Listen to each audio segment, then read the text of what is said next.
10th of September. Coming up on the show today, the leadership test for Labour's Ed Miliband, a battle he must win against his party's backers and paymasters, the unions. He's here ahead of his all-important TUC speech.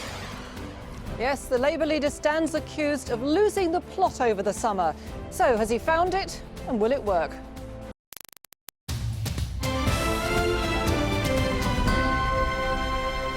Hello there. Now, Ed Miliband has got to come out fighting today if he's to persuade his critics that he's up to the job.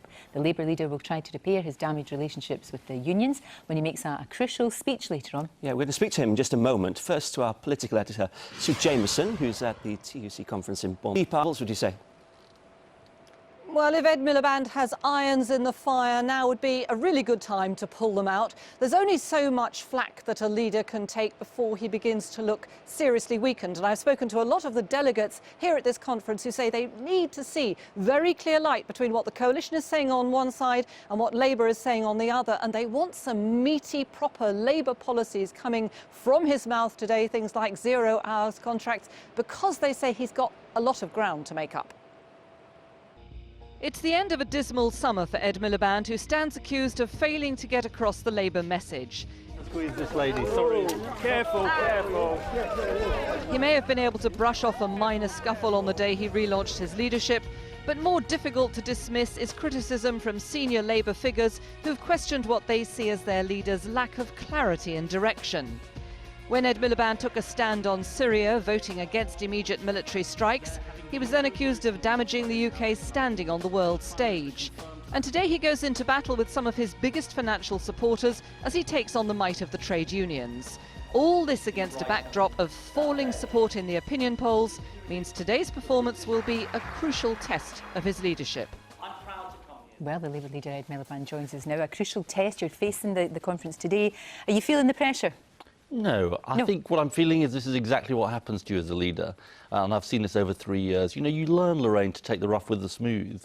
And what I'm doing is fighting for working people. That's what my party's about. What I was talking about 0 hours contracts and ending the exploitation there yesterday. What I'm talking about today and changing our party so it really reaches out to individual working people. That's what I'm about. They're a tough crowd, though, and you've got bridges to build, haven't you? I think I've got a message to say.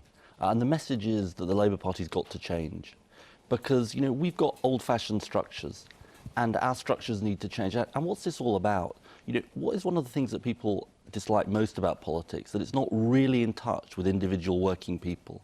Now, we've got people from people who work in call centres to construction workers who are supposed to be part of our party through the trade unions, but it doesn't really work. The relationship doesn't really work. And I want them to be a real part of our party so we can properly fight for them, properly fight for working people. And I'm determined to get my changes through. You might lose them, and also financially, this is going to be disastrous for you, surely. How are you going to plug that gap? I think we're going to get these changes through.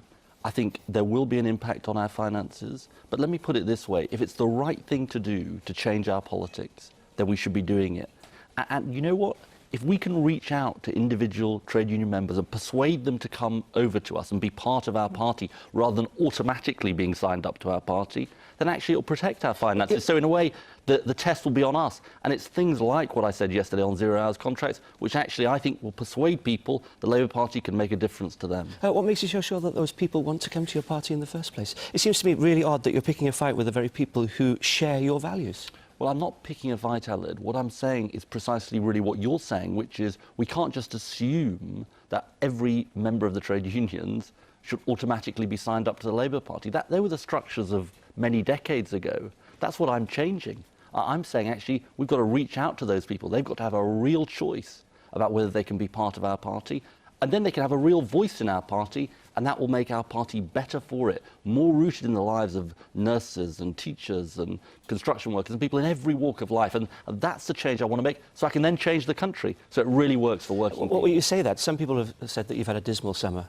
You've gone really quiet, the whole of the Labour Party. Why weren't your party working for you?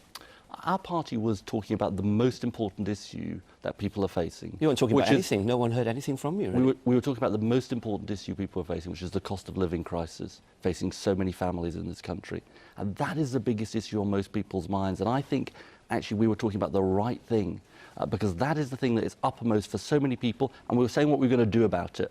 Taking action on energy bills, on train fares, on fairer taxes, on a whole range of things. You know, at the moment the government's saying recovery's here, the economy's fixed.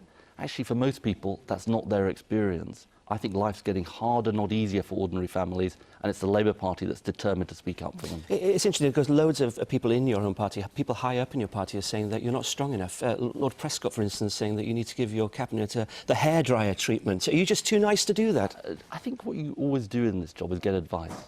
You always get advice from people about a whole range of things. And the right thing to do is to do the job in the right way as you see it, and that's what I'm doing, and that's what I'm going to carry on doing. And as I say, it's about fighting for people in this country who need a voice, who need somebody to fight for them, and that's what the Labour Party under my leadership is all about. Can I ask you about Syria, because you did get a lot of flack for the stance that you took. President Obama is still talking to the American people. He wants to take some military action, we believe. There's possibility, though, of a diplomatic solution, isn't there, if the chemical weapons are handed over? Is that the way forward, do you think? Well, let me say, Lorraine, we were right to prevent the rush to war. We were right. The Labour Party was right, and the Parliament was right. And people on the Conservative side and the Liberal Democrat side were right to do that. And you get criticism when you take a stand like that, but it was right to take that stand. Now, I think the signs from the Russian-Syrian proposal are encouraging. We've got to be cautious about it. Yeah. We've got to see whether they're serious. But if it's the case that that proposal is serious, it will be the British Parliament that stepped in and said, now, hang on a minute. Let's take this calmly and in a measured way, and that's why I think it was the right thing to do. On a completely different subject, I don't know if you've seen this in the Daily Mail today. There's a rather lovely picture of your wife Justine, and they're saying that she's going to be drafted in to boost your allegedly. Oh, apparently, by all accounts, to humanise you. Yes, to humanise you. Nobody told me Nobody told you that. Or her necessarily. I think. But you know how Sarah Brown came up and introduced her husband at the Labour Party conference, said, you know, he is my hero, he's Gordon Brown. Do you think we'd ever see Justine doing that? Would she be comfortable doing something? I don't think so. Look, she's working really hard in her own job. She's a lawyer, and she's got a full-time job. She's playing her role looking after our kids, and she's also got a role supporting me. But I don't think she's going to be. We're not bringing her on to introduce me at a conference. I can assure you that. But you know, it's great to have her support. It's great to have her there. Thank you. Thank you very much. Great to see you. I think she's wearing your dress as well, isn't she? I think. I know. Yeah, kind of. Okay. Thanks so much. Cheers. Still to come this morning.